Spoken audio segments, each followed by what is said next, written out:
মাসের পূর্ণিমাটা হচ্ছে এই ঝুলন পূর্ণিমা বা বলরামের জন্মদিন বা রাখি বন্ধন উৎসব বা কালীয় দমনের দিন। ওই দিনকে আজকে ভগবান শ্রীকৃষ্ণ খেলায় এসেছেন বন্ধু বান্ধবদের সঙ্গে। বলরাম দাদা রে, আজকে আমি কালীয় দমন করব, কারণ সারা বছরে আর কোনোদিন সুযোগ পাবো না। তাই খেলিতে বিনোদ খেলা হলো শ্রম সবাকার। খেলিতে বিনোদ খেলা হলো শ্রম সবাকার। খেলিতে বিনোদ খেলা হলো শ্রম সবাকার। শ্বেত বিন্দু অঙ্গে ঝরে হলো পিপাসায় কাতর। শ্বেত বিন্দু অঙ্গে ঝরে পিপাসায় কাতর। আজ শুকনো মুখ প্রাণে চেয়ে কহে সবাই। শুকনো মুখ প্রাণে চেয়ে কহিছে সবাই। কানাই কানাই, অনেকক্ষণ জল খাইনি রে, পিপাসায় যেন বুকটা ফেটে যাচ্ছে। পিপাসায় প্রাণ যায়, রক্ষা করো ভাই। পিপাসায় প্রাণ যায়, রক্ষা করো ভাই। প্রাণের কানাই বলে দে রে, প্রাণের কানাই বলে দে রে, কোথা গেলে জল খেতে পাবো। প্রাণের কানাই বলে দে রে, কোথা গেলে জল খেতে পাবো। ওরে পিপাসায় আজ প্রাণ যায় ভাই, কোথায় গেলে জল বলে দে, পিপাসায় প্রাণ যায় ভাই, কোথা গেলে জল খেতে পাবো। প্রাণের কানাই বলে দে, পিপাসায় প্রাণ যায়, উপায় বলো ভাই। কৃষ্ণ মনে মনে চিন্তা করলেন, এখন পরিষ্কার জলের দিকে যদি পাঠিয়ে দিই আমার বন্ধুদেরকে, তাহলে তো কালীয় দমন হবে না। তাই আমি বরং এদেরকে বলি যে কালীদহে যা, সেখানে জল পাওয়া যায়। জল পাওয়া যায় বললেন, যা ওই কালীদহের দিকে যা। তাই সখাগণের কথা শুনি শ্যাম বিনোদিয়া, শ্যাম বিনোদিয়া কালীয় দমন লাগি চিন্তন করিয়া, চিন্তন করিয়া। কালীয় দমন লাগি চিন্তন করিয়া, চিন্তন করিয়া। যখনই শ্রীরামকে বললেন, রে শ্রীরাম, ওই যে কালীদহ, এ সুবল, ওই যে কালীদহ, এ সুদামা, ওই যে কালীদহ, ওইখানে নাকি জল আছে শুনেছি। আমি ওখানে যাইনি কোনোদিন, কারণ বলাই দাদা আমাকে কোনোদিন যেতে দেয়নি, কিন্তু শুনেছি ওটা বিরাট বড় জলাশয়। চল তো গিয়ে দেখি। বন্ধুদের সঙ্গে যখনই ওই জলাশয়ের তীরে গিয়েছে, শ্রীরাম সুদাম তো জানে না ওটা বিষ জল। তাই করলো কি, কালীদহের বিষ জল পান করি সবে। ওই কালীদহের বিষ জল পান করি সবে। বিষে অঙ্গ জর জর লুটাইলো তবে। বিষে অঙ্গ জর জর লুটাইলো তবে। কালীদহের বিষ জল পান করে কানাই, কানাই রে, এ কি জল খেলাম রে কানাই, সারা গা যেন জ্বলে যাচ্ছে, সারা গা যেন জ্বলে যাচ্ছে। ওরে আমি মরে যাব তাতে দুঃখ নেই কানাই, কিন্তু তোর এই চাঁদ মুখ আমি তো আর দেখতে পাবো না মরে গেলে। ওই দেখ, ওই দেখ, ওইখানে আবার ধবলি সমলি জল খাচ্ছে, ওরে ওদেরকে বাঁচা রে। ওই বিষাক্ত জল পান করে শ্রীরাম সুদাম সকলে লুটিয়ে পড়ল যমুনার তীরে।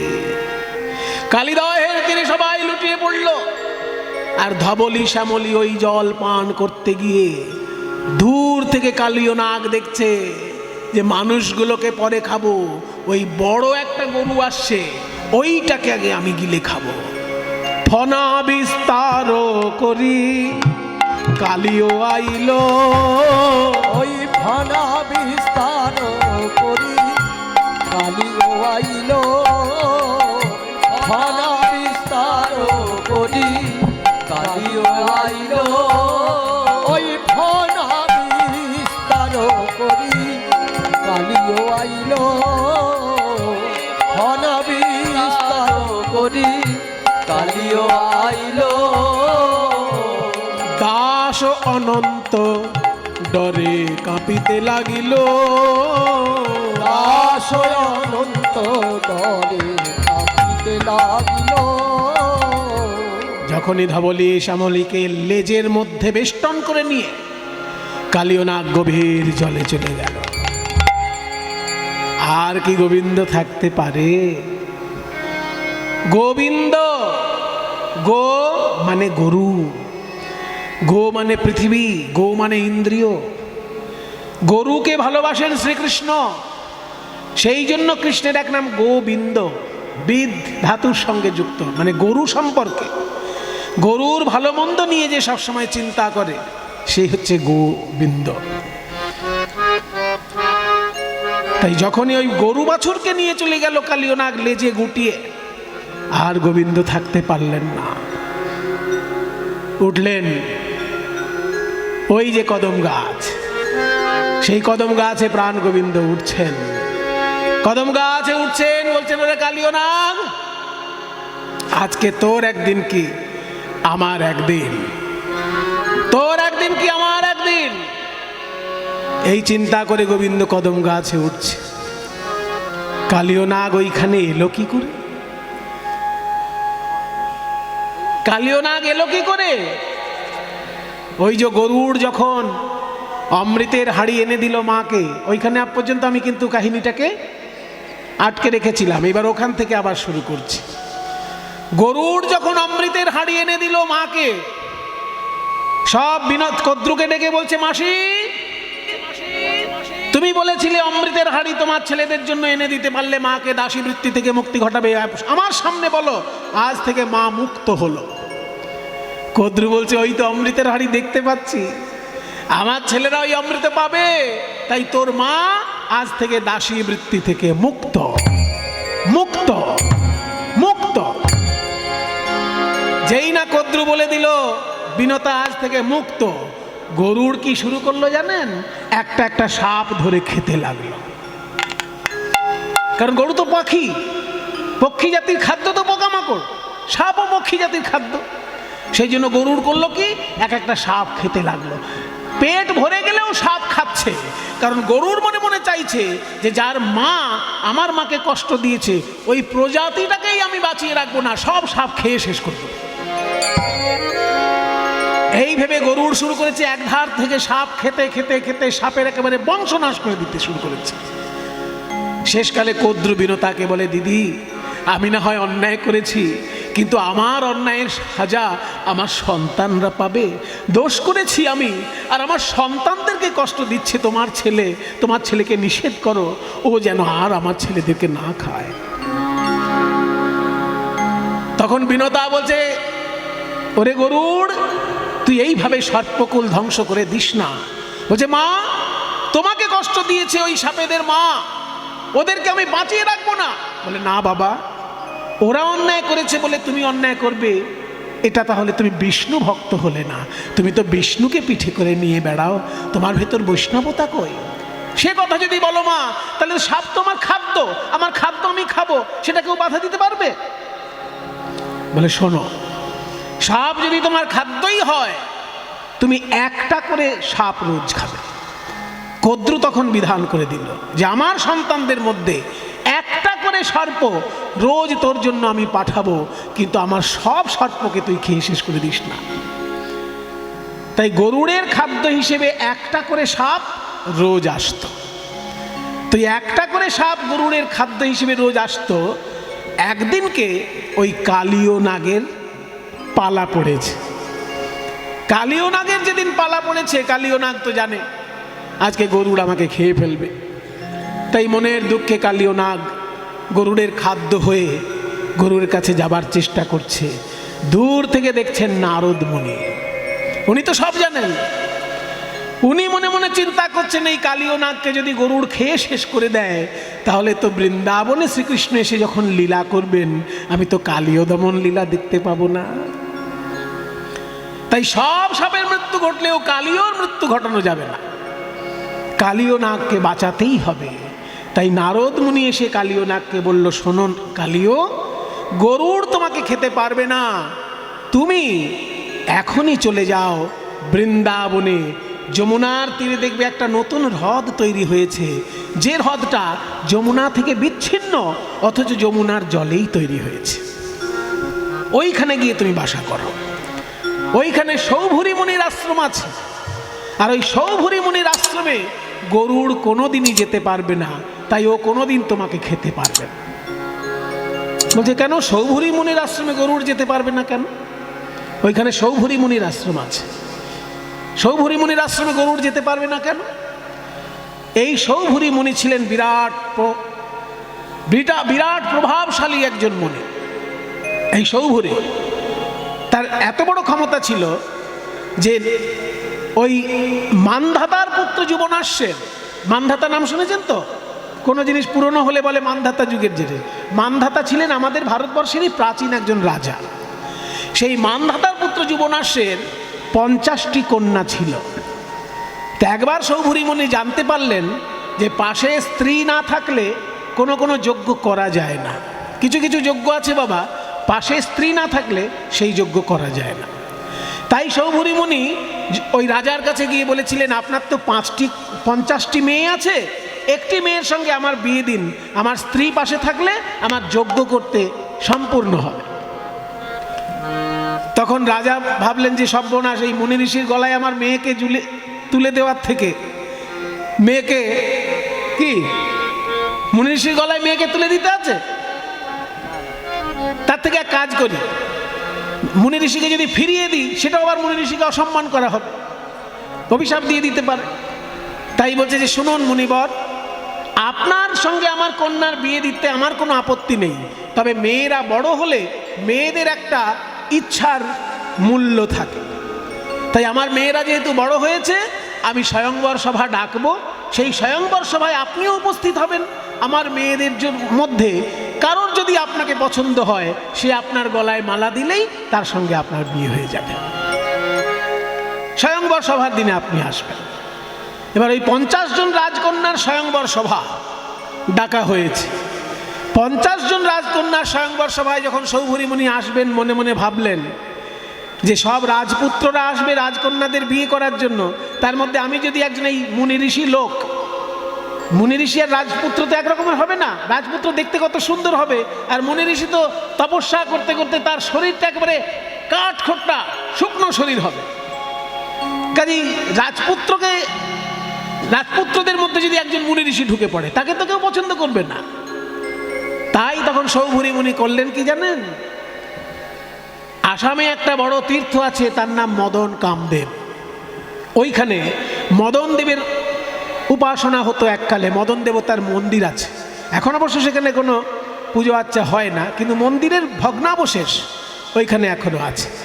ওই মদন দেবতার মন্দিরে গিয়ে সৌভূরি মুনি বললেন, হে মদন দেব, আমি আপনার তপস্যা করছি, আপনার মতন আমাকে সুন্দর করে দিন। তখন সৌভূরি মুনি মদন দেবতার তপস্যা করে মদন দেবতার মতন সুন্দর হয়ে গেলেন। এত সুন্দর দেখতে হলো সৌভূরি মুনি, যখন ওই 50 জন রাজকন্যার স্বয়ংবর সভায় এসেছে, এত রাজপুত্র এসেছে, কারোর গলায় মালা পড়ল না। 50টি মেয়েই ওই সৌভূরি মুনির গলায় গিয়ে মালা দিয়েছিলেন। এমন প্রতাপশালী প্রভাবশালী ঋষি মুনি ছিলেন সৌভূরি। সেই সৌভূরি মুনি ওই বৃন্দাবনের যমুনার তীরে, যেখানটায় হ্রদ তৈরি হয়েছে, যমুনার জলে তৈরি, যমুনা থেকে বিচ্ছিন্ন হ্রদ, ওই তীরে বসে তিনি তপস্যা করতেন। তো ওই তীরেই তো ওই গাছটা আছে, যে গাছে গরুড় এসে অমৃতটা রেখেছিল। তো অমৃত রেখে যখন গরুড় জলের কাছে গিয়েছিল, দেখেছিল শোল মাছ খেলা করছে। শোল মাছ খেলা করছে, একটা বড় শোল মাছ আর তার সঙ্গে সঙ্গে বাচ্চা শোল মাছ, মানে বাচ্চাদেরকে নিয়ে মা শোল মাছটা খেলা করছিল। এবার এই যে বাচ্চাদেরকে নিয়ে মা শোল মাছ খেলা করছিল, এটা প্রতিদিনই খেলা করে, আর সৌভরী মুনি ওই দর্শন করে আনন্দ পান। কিন্তু গরুড় যখন সেখানে চলে এসেছে, গরুড় তো জানে না সব, গরুর ওই শোল মাছ দেখে আর লোভ সামলাতে পারেনি, ওই শোল মাছ দেখে বাচ্চাগুলোকে ধরে ধরে একটা একটা করে খাচ্ছে। এবার মায়ের সামনে যদি কোনো সন্তানকে হত্যা করা হয় তাহলে সেই মা কত কষ্ট পায়।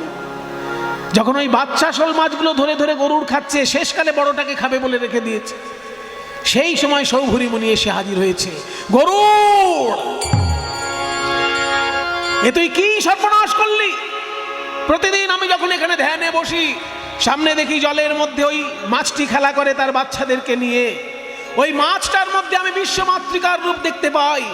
আমি মনে মনে চিন্তা করি, বিশ্ব ব্রহ্মাণ্ডের যে সৃষ্টিকারী জননী, এই বিশ্ব ব্রহ্মাণ্ড সৃষ্টি করেছে যে মা, সে তার সন্তানদেরকে নিয়ে এইভাবেই খেলা করছে। ওই মাছ যখন বাচ্চাদেরকে নিয়ে খেলা করে, আমি তার মধ্যে বিশ্বমাতৃকার রূপ দেখতে পাই, আর তুই তাদেরকে ধরে ধরে আমার সামনে খাচ্ছিস, মায়ের সামনে সন্তানকে হত্যা করছিস, এখনই আমার অভিশাপ তোর। যেই না অভিশাপ দিতে গিয়েছে সৌভরী মুনি, অমনি গরুড় তখন সৌভরী মুনির দুটি পায়ে জড়িয়ে ধরেছে। দেখুন বাবা লীলা, যে গরুড় ইন্দ্রের সঙ্গে যুদ্ধ করে এসেছে, সে কিন্তু সৌভরী মুনির পা জড়িয়ে ধরেছে, যুদ্ধে গেল না। কারণ ভারতবর্ষে দেবতার উপরে মুনি ঋষির সম্মান, দেবতার উপরে মুনি ঋষির সম্মান। তাই ইন্দ্রের সঙ্গে যুদ্ধ করেছে গরুড়, কিন্তু সৌভরী মুনির সঙ্গে যুদ্ধে গেল না। তার পা জড়িয়ে ধরে বলছে, মুনিবর, আমি তো জানি না যে আপনি এইখানে বসে ওই মাছগুলো যখন খেলা করে তাদের দেখে আপনি বিশ্বমাতার কথা চিন্তা করেন, আমি কি করে জানবো এটা? আর দ্বিতীয় কথা, আমি জাতিতে পক্ষী, আর পক্ষী জাতির খাদ্যই তো মাছ। মাছরাঙা পাখি কি কোনো বক বা যেসব পাখি মাছ খায়, তারা যদি কোনো জায়গায় গিয়ে মাছ খায়, সেটা কি তার পাপ হবে? সেটা তো তার খাদ্য। তা আমি হলাম পক্ষী জাতি, মাছ তো আমার খাদ্য, আমি যদি আমার খাদ্য খাই, সেখানে আমি অপরাধটা কি করলাম? এই কথা শুনে সৌভরী মুনি শান্ত হয়ে বললেন, ঠিক কথা, তুই পক্ষী জাতি, তুই মাছ খেয়েছিস, তাতে তোর কোনো পাপ নেই। আর আমি যে ওই মাছগুলোকে দেখে আমার জগৎ জননীর কথা চিন্তা করি, সেটাই বা তুই জানবি কি করে? কাজে তোর দিক দিয়ে কোনো দোষ নেই, তুই খেয়ে ফেলেছিস যখন, এখন তোর কোনো দোষ নেই। কিন্তু শুনে রাখ গরুর, কান খাড়া করে শোন, ভবিষ্যতে যদি তুই কখনো এইখানে আসিস, আমার অভিশাপ থাকলো, এইখানে দ্বিতীয়বার কখনো আসলেই তুই মাথা ফেটে মরে যাবি, মৃত্যু হবে তোর এইখানে দ্বিতীয়বার কখনো আসলে। তাই সৌভরী মুনির অভিশাপে ওইখানে গরুড় কোনোদিন যেতে পারবে না। ওরে কালীয় নাগ, তুই গরুড়ের খাদ্য হিসেবে আজকে যাচ্ছিস তো, পালিয়ে যা, ওই সৌভরী মুনির আশ্রমের লাগোয়া যে সরোবর, ওইখানে গিয়ে তুই বাসা তৈরি কর, কারণ ওখানে গরুড় কোনোদিন যাবে না। আর নারদ মুনি তো মনে মনে জানে গরুড় এখানে কোনোদিন আসবে না ঠিকই, কিন্তু এইখানেই শ্রীকৃষ্ণ এসে লীলা করবেন, আর এই কালীয় দমন লীলা সেদিন আমরা দেখতে পাব। তাই দেখি যদু নন্দন দুষ্ট দর্প বিনাশন, দেখি যদু নন্দন দুষ্ট দর্প বিনাশন। কালীয় নাগ ছুটে আসছে দেখে, কালীয় নাগকে দমন করার জন্য গোবিন্দ আমার ওই কদম গাছে উঠলেন। দেখি যদু নন্দন দুষ্ট দর্প বিনাশন, ওই দেখি যদু নন্দন দুষ্ট দর্প বিনাশন। উঠিলেন কদম্বের ডালে, উঠিলেন কদম্বের ডালে, বলি তাহার ওই উপরে চড়ি ঘনমাল ষাট মারি, তাহার ওই উপরে চড়ি ঘনমাল ষাট মারি, তাহার ওই উপরে চড়ি একটি শোভারে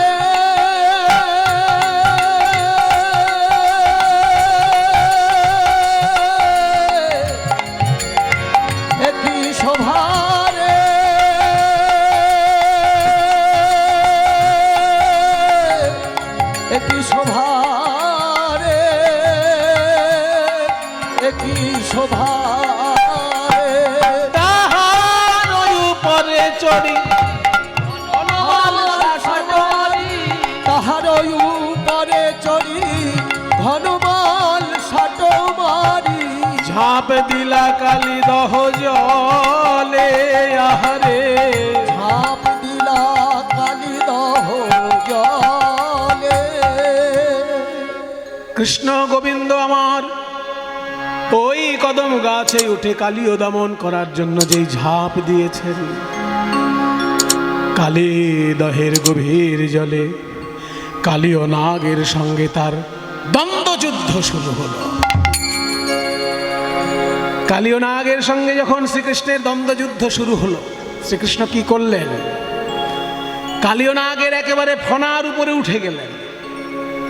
এক একটা চরণের আঘাতে মাথাটা ফেটে যাচ্ছে, ফেটে গিয়ে মুখ থেকে এমন রক্ত উঠছে, মাথার মণিটা ছিটকে গিয়ে গোবিন্দেরই চরণে পড়ছে, আর ওই মুখ থেকে রক্ত গিয়ে আকাশে উঠছে। আকাশে কালীয় নাগের রক্ত উঠে গিয়ে সেই রক্ত যখন পৃথিবীতে পড়ছে, রক্ত বৃষ্টি হচ্ছে। সারা বৃন্দাবনের লোক অবাক যে বৃন্দাবনে আমরা কোনোদিন রক্ত বৃষ্টি দেখিনি, আজকে কেন রক্ত বৃষ্টি দেখছি? আরে কে বা দিবসে আধার গোকুল নগর, সঘনে কাঁপয়ে মহি। ভূমিকম্প হচ্ছে, কারণ কৃষ্ণ এক একবার করে এমন পদাঘাত দিচ্ছেন, পদাঘাতে পদাঘাতে ভূমিকম্প হচ্ছে। সঘনে কাঁপয়ে মহি, নয়ান নিমিখে রুধির বরিখে, মানে রক্তের বৃষ্টি হচ্ছে। সবাই হেরয়ে ওহি, চারিদিকে শুধু সাপ ছুটাছুটি করছে দেখা যাচ্ছে, কারণ কালীয় নাগ দমন হচ্ছে। এটা সর্পকুলে ছড়িয়ে গেছে। যে গর্তে যত সাপ ছিল তারা সবাই প্রাণের ভয়ে গর্ত থেকে বাইরে বেরিয়ে এসেছে। রাস্তাঘাটে চারিপাশে শুধু সাপ প্রাণের ভয়ে ছুটে বেড়াচ্ছে, কিলবিল কিলবিল করছে। আরে কিবা কিবা দিবসে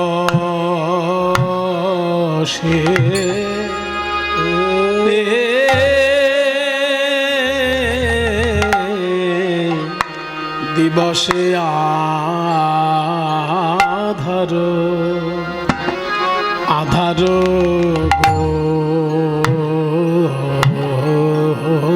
গোকুল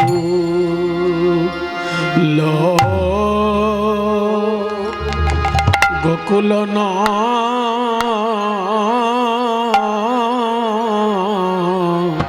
নগর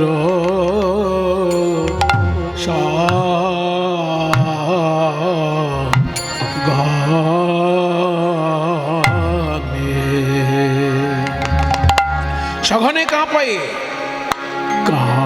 কাঁপয়ে মোহে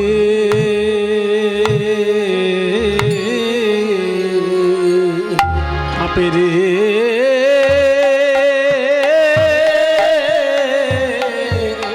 আজ বৃন্দাবনে কে দশা আজ ব্রজের কি দশা, কেন পথে পথে সাপ দেখা বলি এমন দশা কভু দেখি নাই।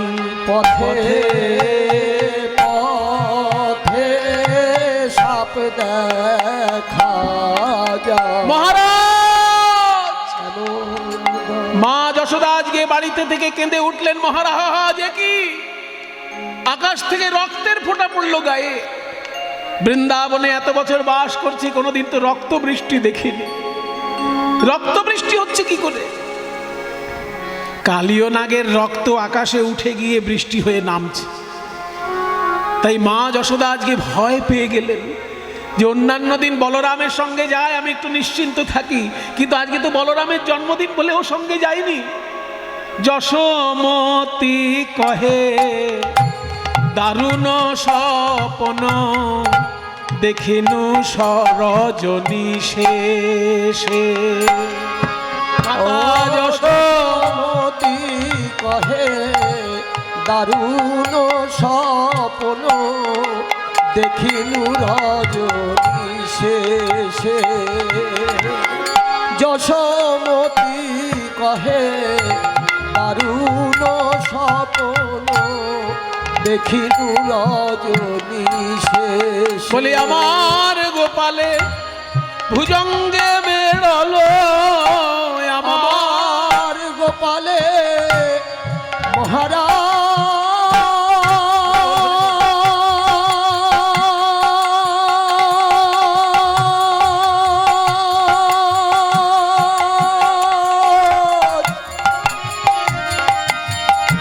ওহে মহারাজ,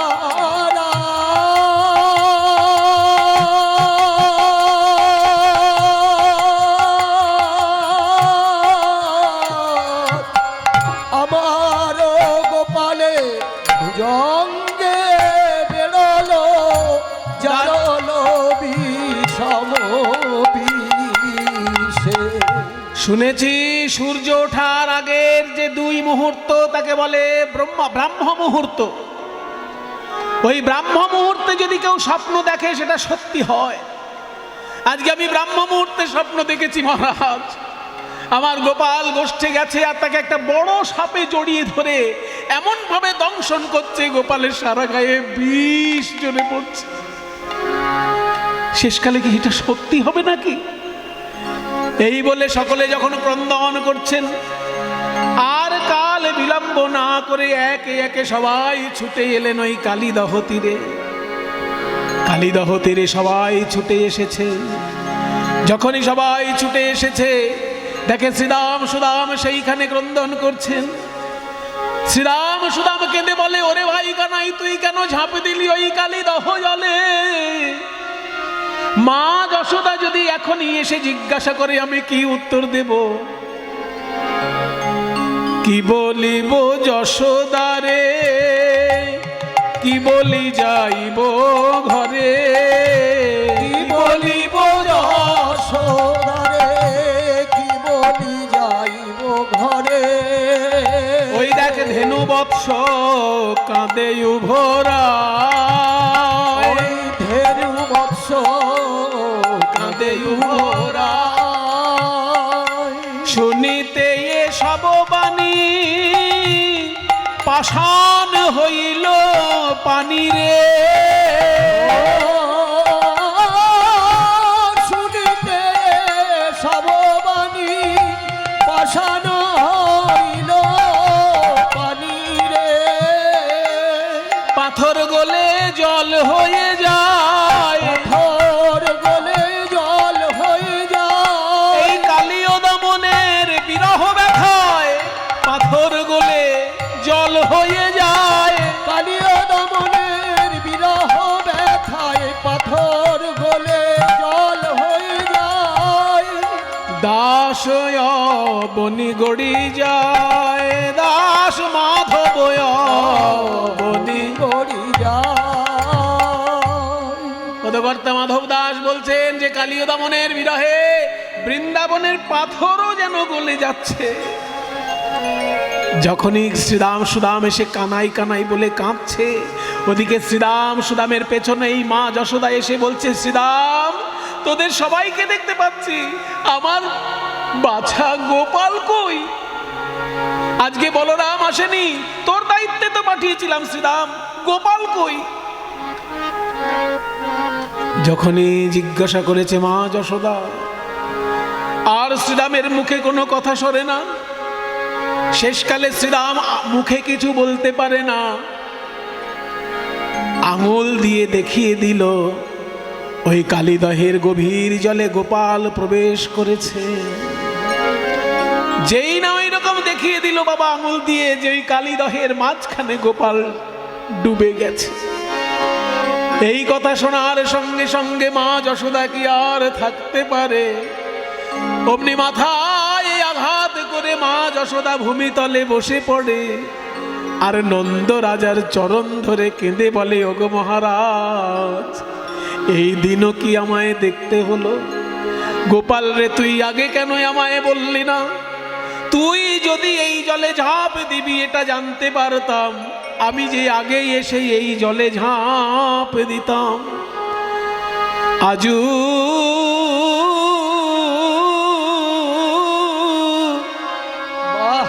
কাঁদে ব্রজেশ্বরী উচ্চৈঃস্বর করি, বলে কোথারে গোকুল চন্দ পদ। কাঁদে ব্রজেশ্বরী মানে মা যশোদা কাঁদছে, উচ্চ রব করি, উচ্চৈঃস্বরে চিৎকার করে কাঁদছে। ছেলে মরে গেলে সেই দুঃখ যে কোনো দুঃখের সঙ্গে এক নয়। বিশ্ব ব্রহ্মাণ্ডে যত দুঃখ আছে বাবা, সব থেকে বড় দুঃখ হচ্ছে সন্তান হারানোর দুঃখ। মা যশোদা কাঁদছেন গোপালের কথা ভেবে, ওই কালিদহের গভীর জলের দিকে চেয়ে। বড় একতালি তাল। আজু কাঁদে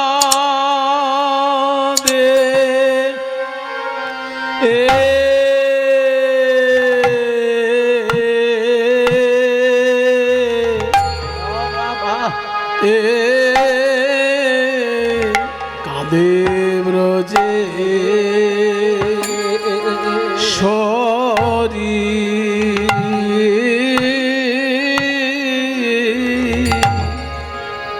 ব্রজেশ্বরী উচ্চ রব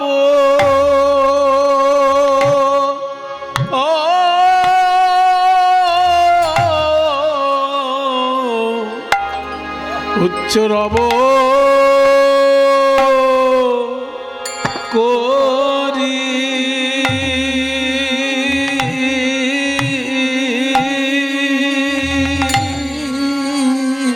আজু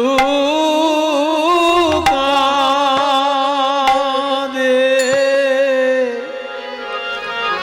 বাপ। গোপাল একবার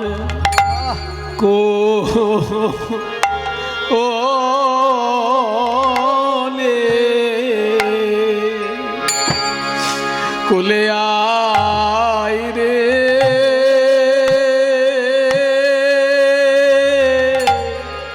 আজু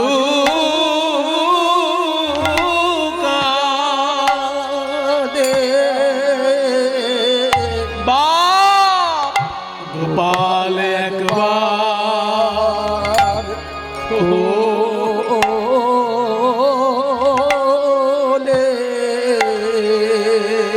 কোলে আয় রে,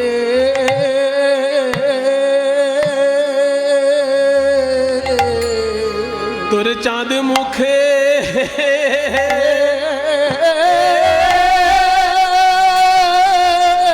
চাঁদ মুখে মা মা বলে একবার কোলে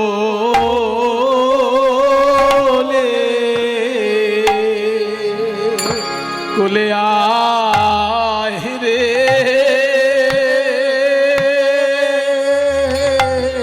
তোর চাঁদ মুখে